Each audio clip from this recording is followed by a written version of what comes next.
The way I work is a little bit of a blind process. And what that means is that I like to describe it as a little bit like falling down a rabbit hole, in the sense that I don't really know where it's going to take me. I spend a lot of time doing research, and I do a lot of reading and writing and looking and taking notes and traveling and photographing things. And I keep things. So whenever anything resonates with me, I kind of file it away. And I have a lot of files. Sometimes the files are mental files, sometimes they're emotional files, sometimes they're physical files, sometimes they're visual files. And everything just kind of accumulates this way. And at some point, there starts to become a connection between things, or I start to realize that one thing that has nothing to do with another thing actually has the same tone. And so I start to try to look at how it is that those things connect. It's a little bit like, and it's hard to describe because it's hard to even understand it when it's happening. It's a very subjective interior process that never gets externalized. But it's a little bit like looking for something whose form you don't recognize yet. You know, so if you think of a vessel, if you think of like an urn, and you know the shape of it, it's almost like that. It's almost like you're looking for something that has a particular form and has very specific characteristics, but you don't quite know the form of it yet. It's a little bit like that. So when I give a lecture, what lectures are good, I never know what I'm doing when I'm doing it, but what lectures are good for is to speak about things in hindsight. And so the way I'll talk about the work today is in hindsight, which means that there's a nice little story that gets attached to each piece and how I made it and what I thought about. And it's very important to realize that this is because we're looking at it after the fact, after I've already found that form. And when I'm in front of the work, I don't like to talk about it. The work is meant to be experiential. It's given to you without instructions. There is no proper way of looking at it. I trust that your body's own memory and sort of tactile sensibility will respond to the work if it's going to respond, and that you, in fact, have all the information necessary to grasp what a work of art is trying to offer you. So there is a sense of generosity in the work in that it's given that way. There's nothing to be gotten. And I think a lot of times with contemporary art, people have this sense that, oh, I'm supposed to get it or not get it, and it's right or wrong. And I have to read a lot in order to understand it. So I'm really not interested in any of those things. I'm interested in something that we all know already and that we just are looking for the form for. And when we see that form, we recognize it. And it means something to us. And as viewers, that's what I ask you to do as well. So I'm going to start with this piece, and I'm kind of jumping. I've done a lot of things before this, and I've done a lot of things after, but I'm going to try to hit some key pieces. This is a piece called Borrowed Landscape, and it's made out of these 5 volumes that are made out of fabric with wooden ceilings. At the top of each ceiling, there's a hole that's like an oculus with light fixtures that simulate daylight. On the floor is a very intricate drawing, which I'll show you details of. And you're meant to walk around these 5 volumes. And what I was thinking of was trying to make an artwork that was like an indoor landscape or an outdoor room, or this sense of merging the decorative interior with the decorative exterior, the landscape.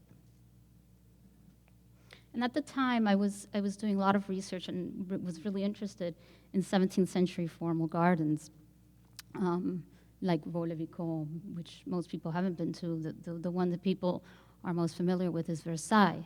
But when you see representations of 17th century European formal gardens, they're always represented like this, with this kind of bird's eye view. And in fact, you never really experience them that way. If you go to Versailles, you stand at the back of the chateau and you look at that landscape. It is basically a compressed view of real space. So it actually kind of goes like this. And all that you see from that back of the chateau are the high points. And those things flatten out into a vista, which is like a framed view. So you're actually missing huge parts in the physical landscape that you never see and that are represented when you look at a bird's eye view, but which you never really see visually. And we have this sort of connection to distal cues that flatten things out for us and that help us read foreground, middle ground, background. But what I was interested in is that the way that you understand that the shaped geometric parterre hedges of those formal gardens is by walking through them and by tracing those geometric shapes with your body, essentially. And that aspect of the ambulatory viewer, of somebody who understands something because they're moving around it, which is a very different kind of knowledge than seeing something frontally like a painting or reading a description about something. It is something that you understand on the move, as though your body could kind of unravel those spaces by tracing them. These are just some drawings. This drawing on the floor is made with very intricate little drawings of different parterre hedges from different European gardens. So when you walk around these spaces, it's a little bit like walking around those parterre hedges, where one plane could appear to be totally opaque, and then you turn a corner and it becomes transparent, and it has to do with how the light hits it and how people, much like in the formal gardens, sort of appear and disappear. So there's a sense of secrecy, there's a sense of something revealing itself and then hiding. And I'll talk a lot more about that idea of blindness, which is really, it's really central to my thinking, it's a kind of theme that's very, runs throughout all of my work. Now, the title of that piece that I just showed you, Borrowed Landscape, is an English translation. Borrowed Landscape is the English translation of Shakkei, which is a Japanese traditional Japanese gardening technique. It's a bad translation. The word Shakkei, if you translated it correctly, really means to capture alive, but we call it borrowed landscape. So in the traditional Japanese interior, there's very little separating indoors and outdoors, the outdoor landscape and the interior space. It's almost like if you removed a wall from the house, and so it's very fluid between inside and outside. The way Shakkei is put into practice is there's a composition of that opening. You may have a shrub in the foreground, a tree in the middle ground, and Mount Fuji in the background. And this sort of rectangular opening, dark on the inside, frames those things in a very deliberate way. It's a composition. That little shrub in the foreground is put there on purpose so that it relates to what's in the middle and what's in the back. And what happens is that your eye visually starts to compress these things so that it starts to look a little bit like a diorama.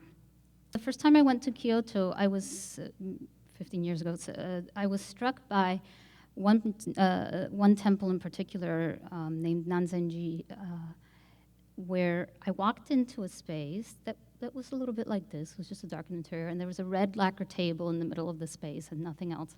And this whole entire scene was reflected on the surface of the lacquer table, so it was doubled. And it was almost like a projection. It really kind of glowed, made the whole entire scene glow. And what fascinated me about it was that it was real, that it wasn't a projection, that it wasn't, it sort of felt like this thing hovering in space, but it was actually made out of real things that occupied a real landscape, that were solid, and that there was space in between. So borrowed landscape employs some of those same vistal cues to have you sort of move around these unexpected framed vistas. This is a piece from 2001. It's an old piece. It's called Bamboo Cinema, and it was cited in Madison Square Park. I did it through the Public Art Fund in New York City. So it's right in the middle of the city, right on 23rd between 5th and Madison. And it is, it's made out of these green poles that I had cast for me. Everything's very specific. So these are materials that, if you looked up close to them, they have a very particular quality to them.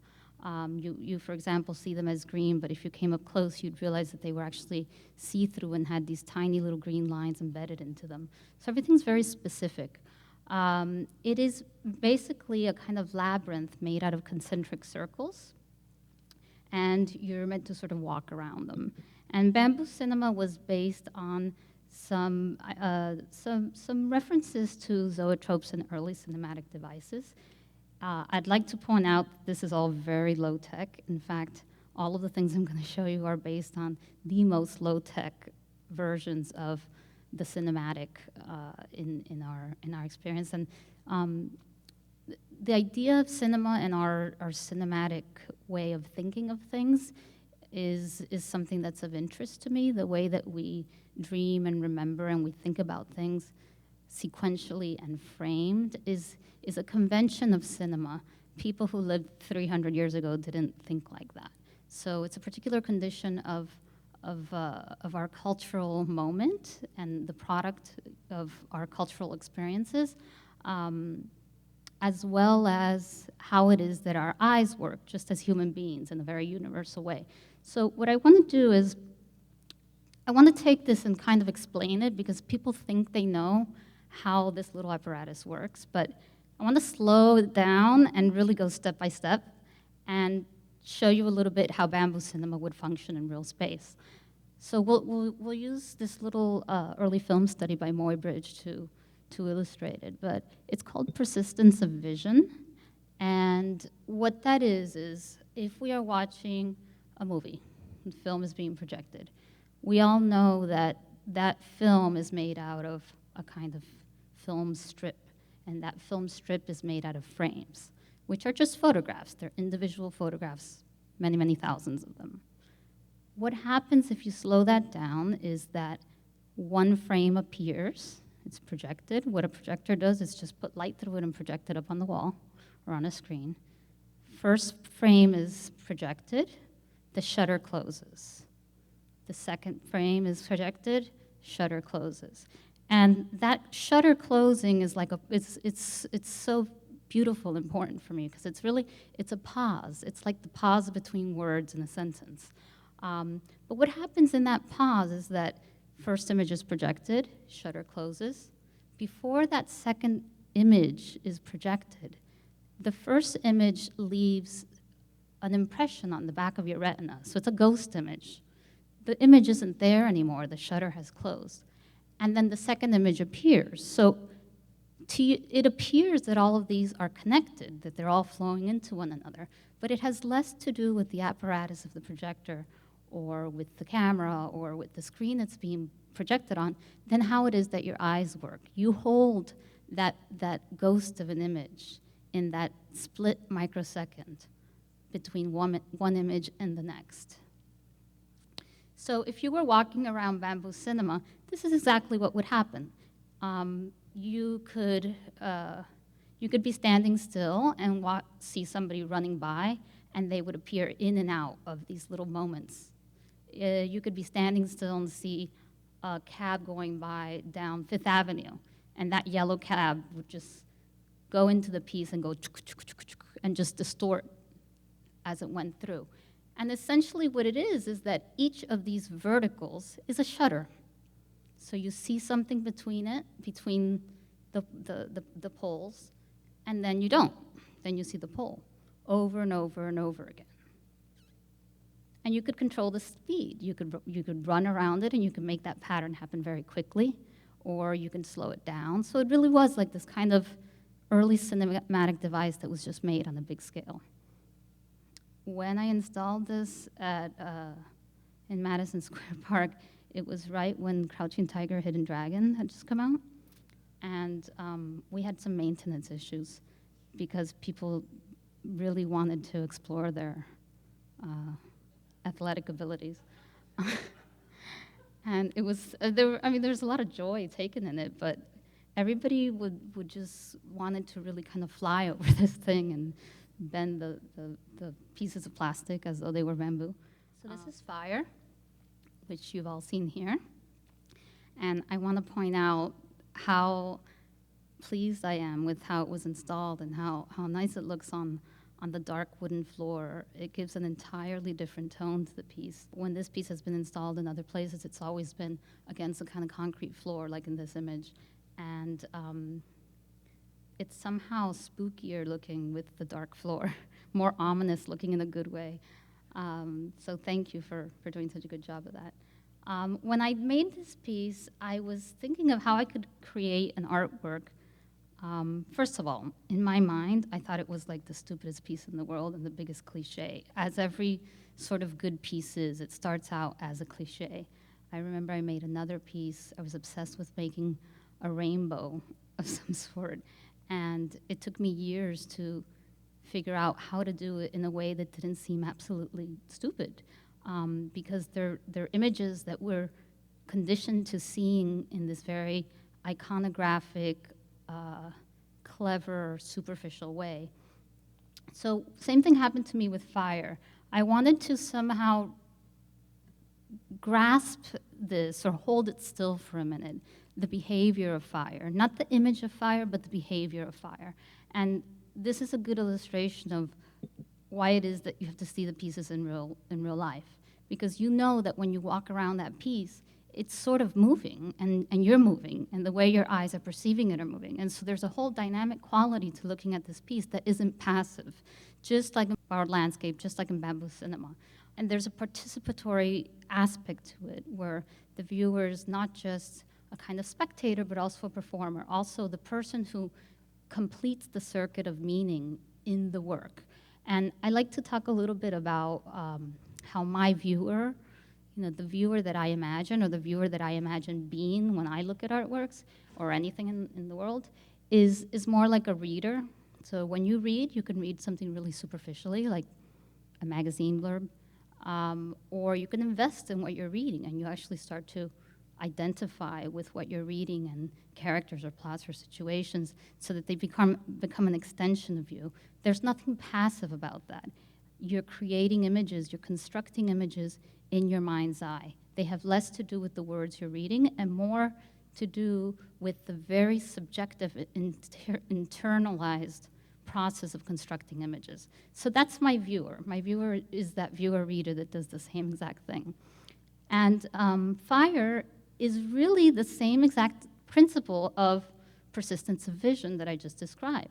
In this piece, I just made it much, much more refined, so that each little silk thread became an even finer shutter that closed each time, and that made a whole rhythmic pattern of image, pause, on a very intricate level that creates a certain visual effect.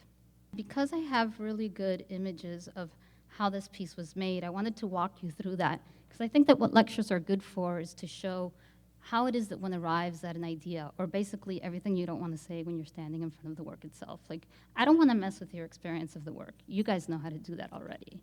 You know how to experience something. You don't need instruction.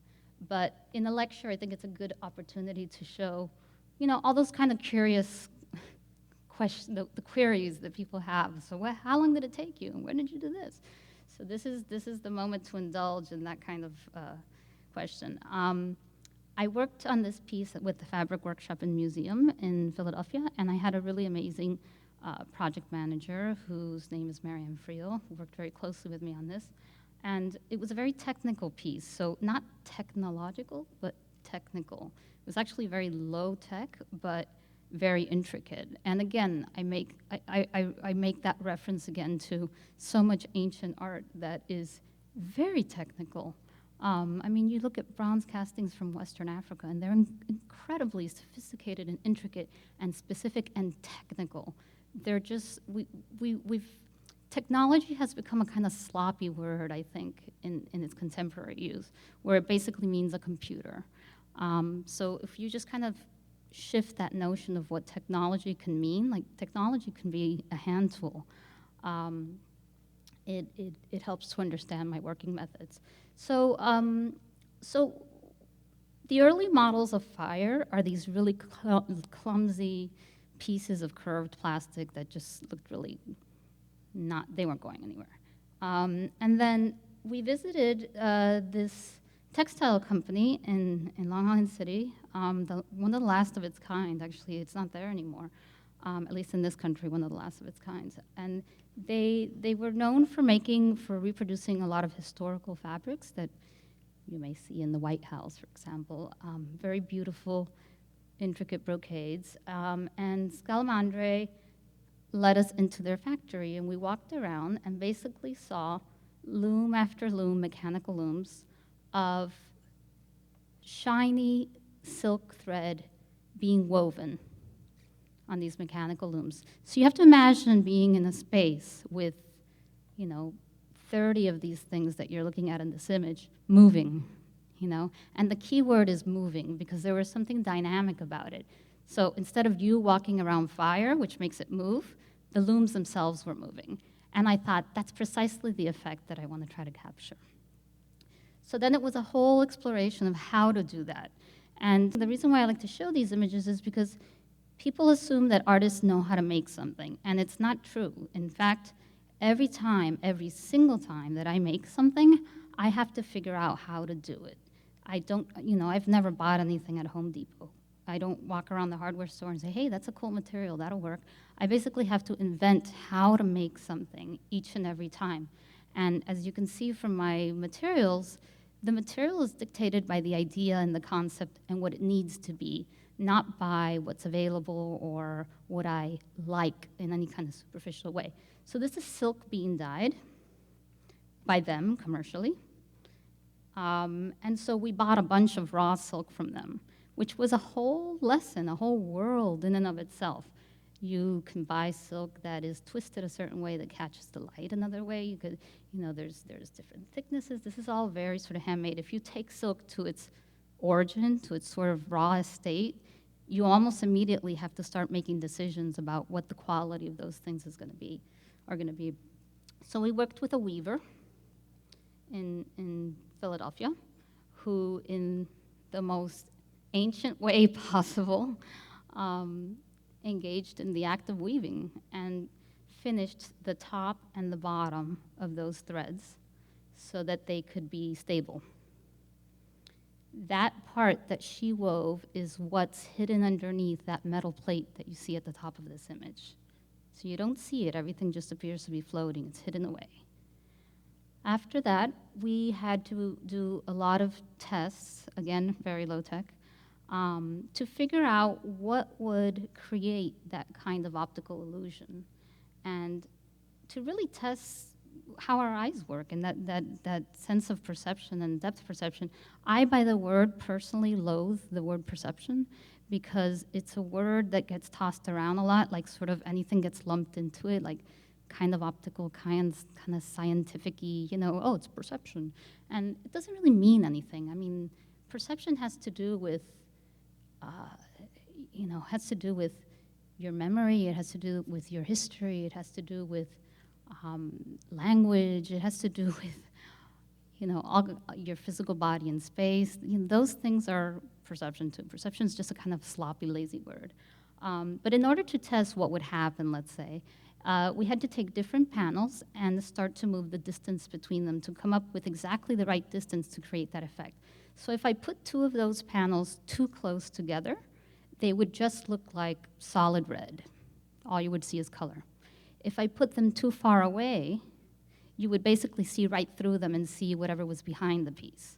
But if I put them just at the right distance, they would kind of dance. They would kind of go in and out of being one thing and the other. And that's what creates that peripheral buzzing in the piece, is getting that distance exactly right, like you see here. And so we used these 10 colors. We custom mixed 10 colors that would be our palette.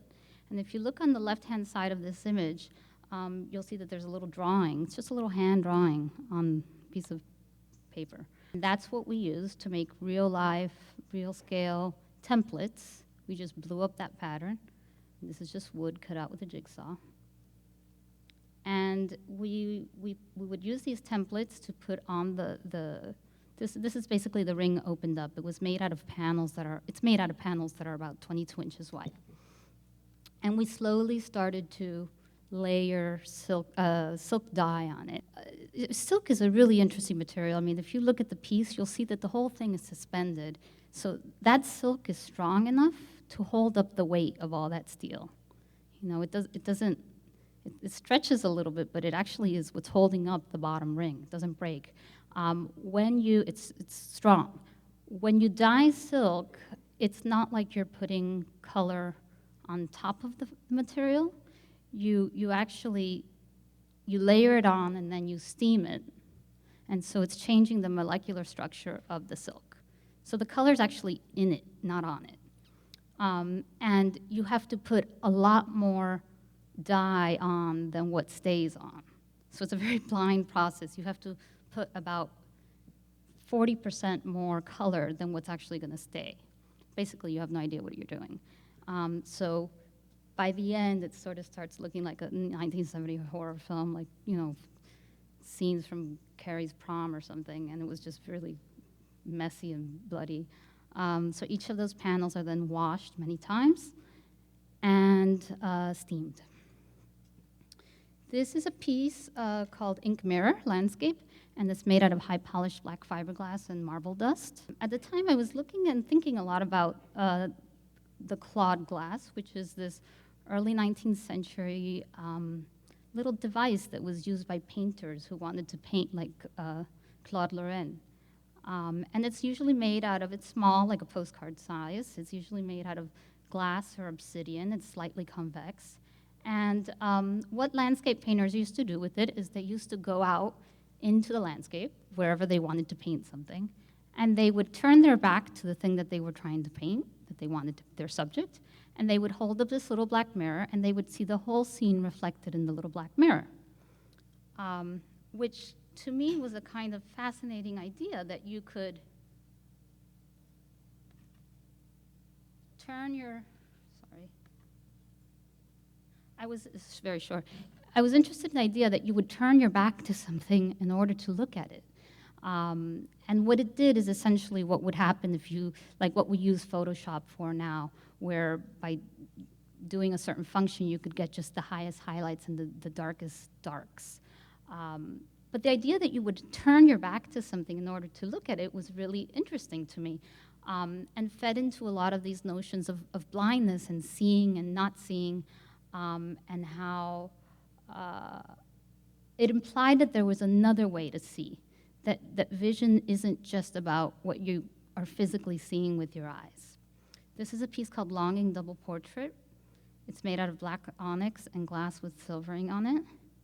It's the black onyx.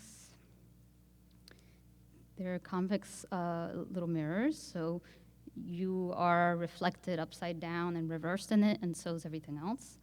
Often in many of my works, there's this idea of distortion, of seeing yourself seeing, which is a way of being outside of yourself. It's what the word ecstasy means, by the way. And there's an interest in portraiture. So if you look at this Flemish painting by Matse called The Money Changer and His Wife from 1514, you'll notice that on the table is a little convex mirror. When I say the figurative or portraiture in my work, it's not literal. It's about what you see when you're not seeing. It's about the thing that's around you that's also there, but that isn't being looked at directly. And that distortion shows us a new way of seeing the same thing. This is a big outdoor piece that is permanently sited in Seattle. It's called Seattle Cloud Cover. It's made with laminated glass with a photographic interlayer of many thousands of images of clouds that I took in Miami, all built for the piece. But this pedestrian overpass that's over the train tracks in Seattle. So trains come in and out underneath this. And I was fascinated by the idea of one movement superimposed on another movement.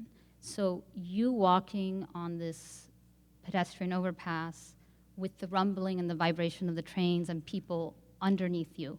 Almost like exactly what happens if you've ever tried walking on an escalator.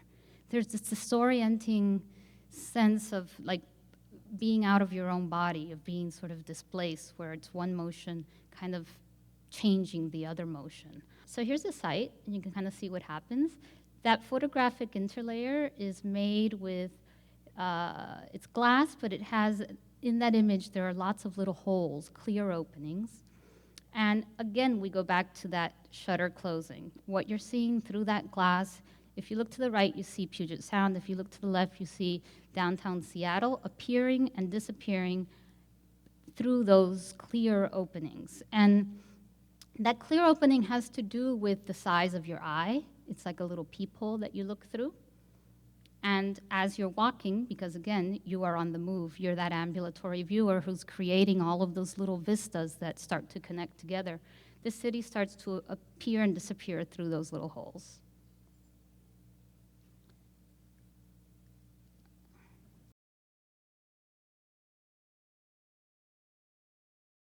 What I spoke about at the beginning about how those images start to accumulate and what they start meaning, and how I don't know what they are, but they kind of make sense at the time, so I just kind of throw them in a bag together. When I made this piece, I was thinking of things like Jericho's Wrath of the Medusa in 19th century romantic painting. I was thinking of Hokusai's woodcuts. Here's two men washing a horse in a waterfall from 1838. I was thinking of the saturated backgrounds in Japanese anime.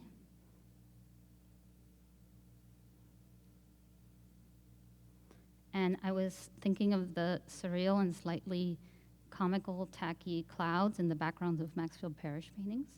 And I always give a disclaimer here that Parrish is not an important influence for me, but it's an example of where one book that could be laying around when you're a kid, or a poster that's in a room or in a place that you go to often, kind of embeds itself in your memory, even though it may not be art historically relevant.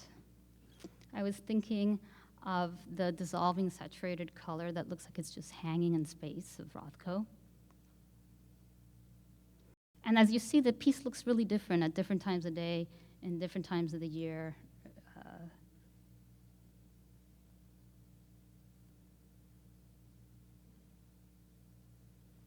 And it gets all over. It gets on the ground, it gets on itself, it gets on your clothes if you're walking underneath it. So you're really an extension of the piece. You're not looking at something outside of yourself, which is what landscape is. You're not looking at things in front of you. The landscape exists above your head and under your feet, which is why I'm really interested in the subterranean, and behind your head as well. This is the Blanton Museum of Art before I got to it. Really alienating space. This is what it looks like after I did the commission. It's still there if you're ever in Austin. It's called Stacked Waters, and it's all made out of these custom cast acrylic plastic, basically.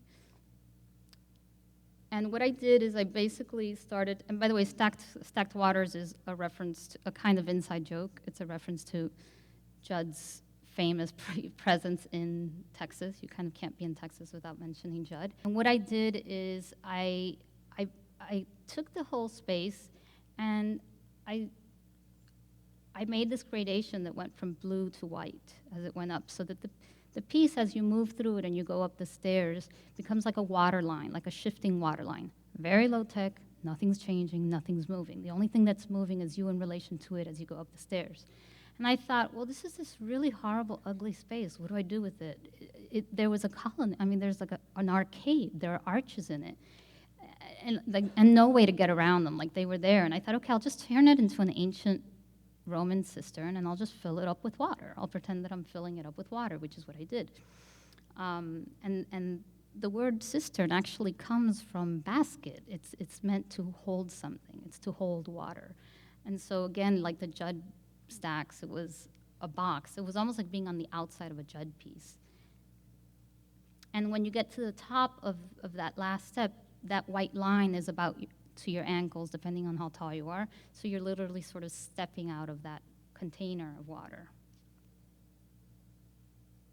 And that surface can be really bright and reflective, or it could be really somber and watercolory and not reflective. It all depends on what the skylights are, the amount of light that's coming through the skylights that day. This is now Shima, Japan, where I did an artwork. If you ever go there, there's kind of nothing there. It's a small island. And there is one museum that was designed by Tadao Ando called the Chichu Museum, and Chichu means below the earth. All of the Ando architecture is basically buried. It doesn't change the landscape at all. It's all sort of underground. And I did this piece in one of the condo buildings that had a very long, curved, ramped space. It's about 40 feet long, and it faces a window that looks out onto the Seto Inland Sea and this landscape. And the piece looks different depending on when you look at it. It's made out of many thousands of little mirrored cubes, which each of them reflect what's outside. So as you get close and as you move, you see yourself, you see the landscape changing, and it's almost like each little cube, which is about ½ inch wide, is like a little portrait of the landscape. This is the piece lit only by moonlight. They're like little tiny landscape paintings that are always moving. So it's a little bit of a barometer of whatever's happening atmospherically. And this is a really good segue because I was installing this piece, and there's nothing here, right? It's like a small fishing town. And I'm walking around the town, and I see, I'm really completely drawn to, this is me working, this is me filing away, even though I'm there for something else. I see that in this town and in this part of Japan, in Okayama, in this whole region, the buildings are all charred, they're all burned.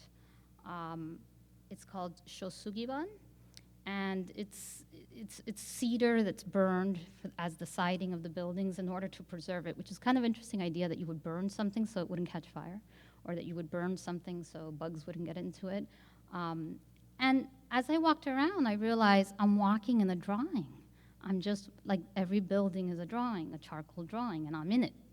And it really is like charcoal. Like, if you touch it, you get it on your hand, just like when you draw with charcoal. And the really old buildings, this is still done, by the way, and you can get it done. It's made in factories now. But if you look at some of the old buildings in this area, the wood is so charred that it's shiny and it looks blue because it's reflecting the sky. And I just thought there's something there, filed it away. And I started to think about landscape drawing, not landscape painting, which is everything we know about our history comes from painting, and not so interesting. We kind of know all that already. It's what we're taught. But I thought, what about landscape drawing? Like, where does drawing actually fit in? This is a Leonardo da Vinci pen and ink drawing of the Arno Valley from 1473. It's the oldest thing we know that Leonardo did. It's one of the oldest representations in Western culture of a landscape represented for its own sake. So not as the background to where some king lived, but just landscape done from memory. And I thought, well, what do we draw with? We draw with pencils. What are pencils made out of graphite? Where does graphite come? And that rabbit hole just started to get deeper and deeper. And I end up in Barrowdale, in Cumbria, in the Cumbria region of England, which is this very rural part of England, very beautiful. And it's the only time in history that a deposit of this quality and size had been found. There's never been another one found quite like this, even though graphite is mined all over the world. So imagine that everything underneath what you're looking at is made out of graphite. And I thought, this is like the ultimate land art. You know, you walk around here and you're standing on a solid drawing. So it's like a landscape drawing, but you're standing on it. And this whole translation between drawing, which we think of as this two-dimensional thing, and this very physical three-dimensional reality, much like that borrowed landscape where you think it's this flat, glowing projection, and it's not. There's Mount Fuji in the background. Mount Fuji's real. So I loved this idea of a solid underground graphite. Of course, graphite was here before they discovered it in the early 1500s. It was always there.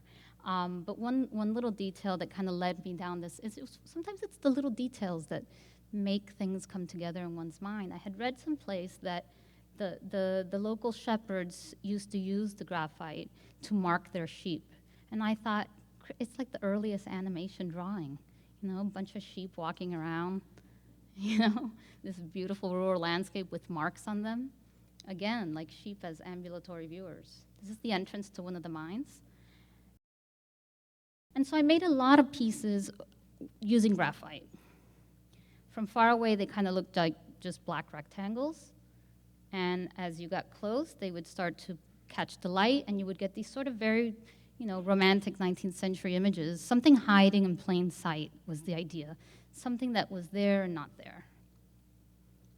And I also made several big sculptures out of graphite. So this is Drawn Waters, Barrowdale, and it was a drawing that was a sculpture, or a sculpture that was a drawing, but it's made out of machined graphite and raw graphite. And I was thinking of Leonardo's moving water studies and thinking of how I could make something that, a sculpture that, I mean, to assemble this sculpture was to make a drawing for me. And I was trying to sort of play with those lines. And to connect it to land art. So here we have Smithson's asphalt rundown that he did in Rome in 1969 in an abandoned gravel quarry. And essentially drawing on the land. The reason why why Barrowdale was such an interesting place for me is that rather than drawing on the land, which is what we think of when we think of land art, this was actually the land, which is different. It's like landscape sculpture instead of landscape painting. This is all graphite, and I'm just going to fast forward a little bit.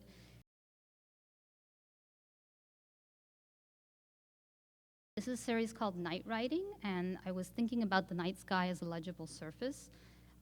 Stars are our first calendar, our first way of keeping time. All our mythology is completely connected to that sense of looking up for orientation, for guidance. It's built into who we are. So these pieces were made out of handmade pulp paper. So they're physical things. And there are holes blown out of the wet pulp while it's drying with pressurized air. These holes are blown out.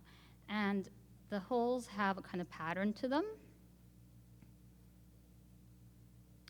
In the early 19th century, Napoleon gave an order for someone in his army to devise a way of his soldiers to a way that his soldiers could communicate at night without light and without making sound.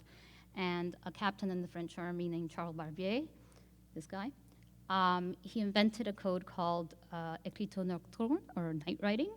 And basically what he did is take a piece of cardboard and make holes in it that corresponded to the phonetic sounds in the French language. Didn't work. You know, you're in a trench, somebody hands you a piece of cardboard with a bunch of holes in it.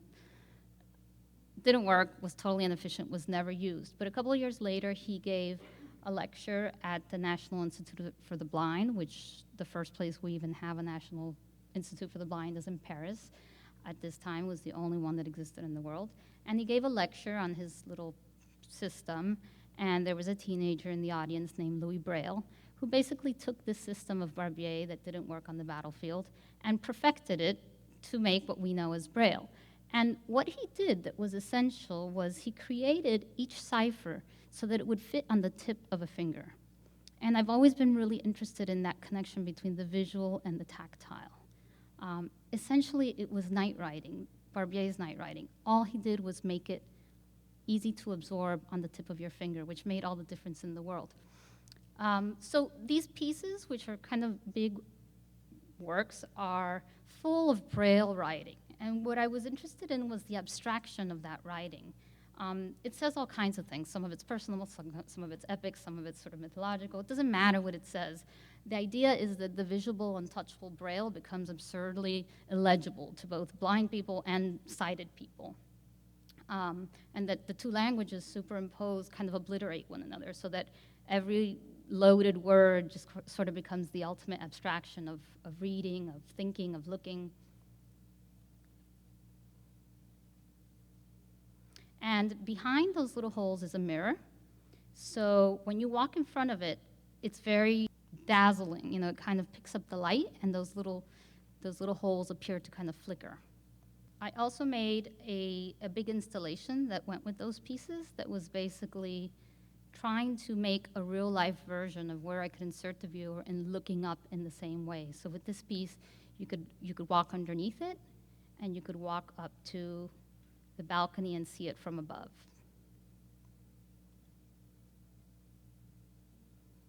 That piece is really important to me, that thing I mentioned about blindness and Braille and the visual and the tactile. It means that there's another way to see. It's no coincidence that if you look throughout history, the wise person or the fortune teller is always blind, right? Like in every story. And what it implies, in the same way as that little clawed glass, that you turn your back to something in order to see it, is that there's another kind of way of seeing that has less to do with the physicality of your eye and more to do with imagining and dreaming and remembering, which are all things that imply you constructing images in your mind, same way as when you read. And that's what I'm interested in. I use the word blindness because it sounds good, but really what I'm talking about is degrees of not seeing. And if you think of degrees of not seeing, they can include things like squinting, camouflaging, peeking, shrouding. These are all kinds of not seeing, They're all little kinds of blindnesses, like little petite blindnesses. Okay, this is in Shanghai. It's called Yellow Mountains, and it's made out of pyrite, fool's gold.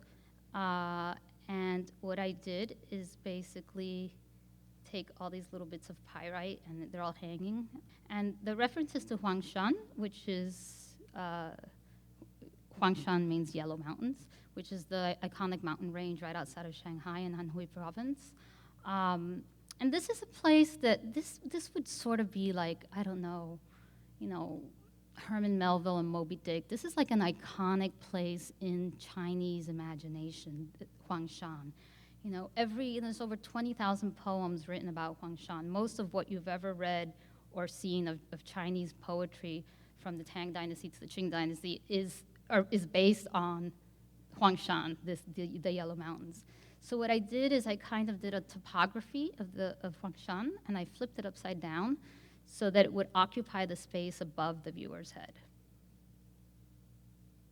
And so the little pieces of pyrite are about this big.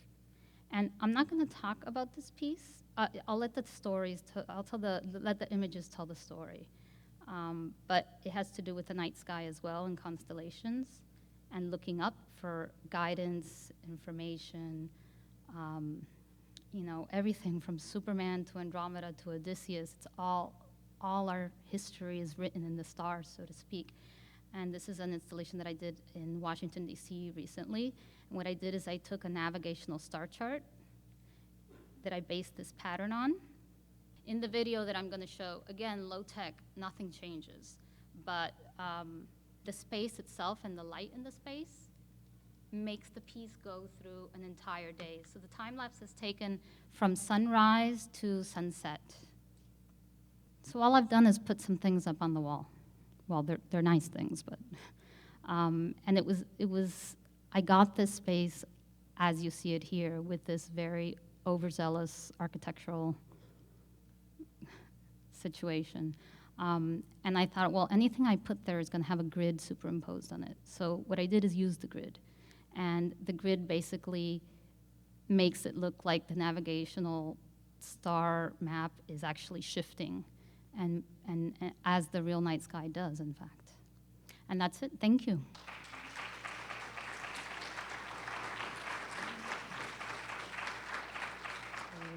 Spending the last few weeks really getting to know your work really well, I couldn't help but become myself quite fascinated with the way that you very quickly kind of turn the idea of seeing as believing on its head. Like, all of your work really seems to be a deep investigation of the way that seeing is often reduced far too quickly to an optical experience in the most simple way. And I guess I was curious, there's so many ways that you do that, but one of the key ways is through these explorations of texture and different types of scale. The work works one way when you see it up close, very differently when you're far away. Through all of your investigations of texture and of scale, do you find that you've started to think differently about how different ways of seeing can open up different ways of believing? Because I'm just trying to think of it in relationship to the show that's upstairs, thinking of notions of belief and their relationship to vision. Well, I mean, it's like when you talk about religion. And I remember I used to teach art history when I first graduated from college as a way of making a living. And I'd be speaking about the ancient Greeks. And I'd say, well, this, yeah, and Yusakra, and the students would kind of chuckle as though it was something back then. And then I'd say, well, how many of you think that, Jesus was born from like nowhere or whatever, that Mary was a virgin, all the hands go up, for example. And it's a funny thing, belief, because you believe what you believe in, but you can't imagine what someone else believes in, because the whole idea of belief is that it's not a story, it's actually something that you believe deeply and that's part of you. So not to talk about religion, it was just an example about how, because really religion is rooted in what you believe in. It's the same thing as, and oftentimes the things we believe in most are the things that we actually can't see, which is really an interesting idea, turning our back to something in order to believe it. It's a fascinating idea. But they're the things that mean the most to us. In relation to how that applies to visual art, to just being a person in a visual world, to making art, to making sculpture, in my case, I think that where it all sort of merges, all of us as human beings, all of us, where it all sort of merges is that we want to believe. And that there's a great need to believe, because if we don't believe in something, there's, we're kind of dead, But we all have this very deep-seated desire to be seduced and to want to believe something very deeply, whatever it is. And so when we're given the chance to do that, we do it voluntarily. So what I try to do in my artworks is quite unapologetically seduce the viewer in the most basic way I can explain, and that happens with color, that happens with reflection, that happens with transparency, that happens with things that you can't figure out how they're doing that. No, that's really interesting, and actually leads really nicely into my second question, which is, you speak so eloquently about the way in which bamboo cinema and also fire operate kind of like a zoetrope. I'm myself really interested in the way in which fire also operates as a kind of textile, but as a textile that, unlike most, very quickly fills the gaps between the warp threads with the weft, right? Fire keeps that space open, right? And that space, I think, for a long time, since the day of the classical Greek epics and figures like Penelope, has been a way of kind of bringing into representation the kind of deep loss that a lot of us feel and constantly desire, to your last point, to fill. That's kind of the sense of fulfillment that we all want. Mm-hmm. So weaving, like lots of ways of meaning making, becomes this way to fulfill ourselves.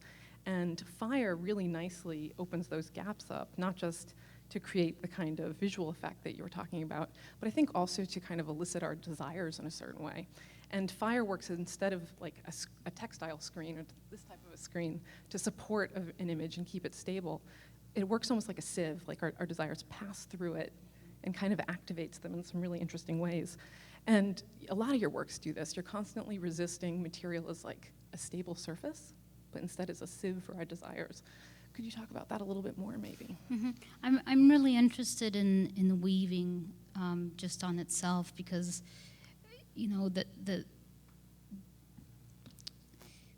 it's not just what you see in weaving. Weaving is waiting, right? Weaving is traditionally associated with, Penelope waits. She waits for something. She's waiting for her man to return. And so the weaving isn't just the physical act of weaving. It's everything that she's thinking about as she waits for that return. It's all of her desire. And that's one example in Greek history. There are many, many, many. Our history as human beings is intricately woven with the idea of weaving.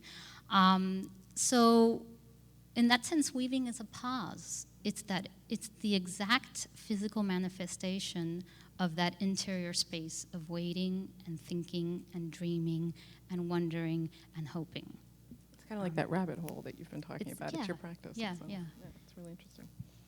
Okay. Well, let me ask you one other question to continue down this kind of classical theme, which I didn't expect to emerge, but here we are. Yeah, well. So there are 4 classic elements that show up in your work again and again, earth, air, water, and fire. What draws you to these elements, and what do you think about these elements that allows you to really reflect rather critically on the contemporary world? Oh, I don't think we're contemporary people, really. I think I'm we're totally kind of with you. ancients anyway. I mean, we're not. Those are like really artificial constructions of us thinking of ourselves as contemporary, right? It's like fire's there. It's not a contemporary thing. Water's there. I mean, we are water. So I think that I'm not particularly focused on the four elements as a kind of defining point. I suppose you could distill it into that, but it would be a very sort of generic way of looking at it. I'm interested in natural phenomenon, and I'm interested in those examples in nature where things are hard to pinpoint and where things resist being frozen as iconographic moments. And I think, fire, for example, does that. You can't stop it. I mean, there's something completely universal in staring at a fire. We still do it. Cavemen did it, and we do it, and we're no different than they are. If we have a cocktail party and it's a nice, cozy winter day and there's a fire, we will look at that fire, and we're not looking at anything. We're just thinking. It's like weaving. So it's like we're looking at the fire, but we're actually looking at ourselves. It's like a almost meditative thing. So that doesn't change. That's not contemporary or ancient or anything. It's our human nature, and there are many examples like that. So my references to natural phenomenon have less to do with not wanting to freeze something. It's like, I don't want to make a mountain, right? I don't want to make a tree. I don't want to make a symbol of a tree. I might be interested in what sun dappled light does under foliage. That's different.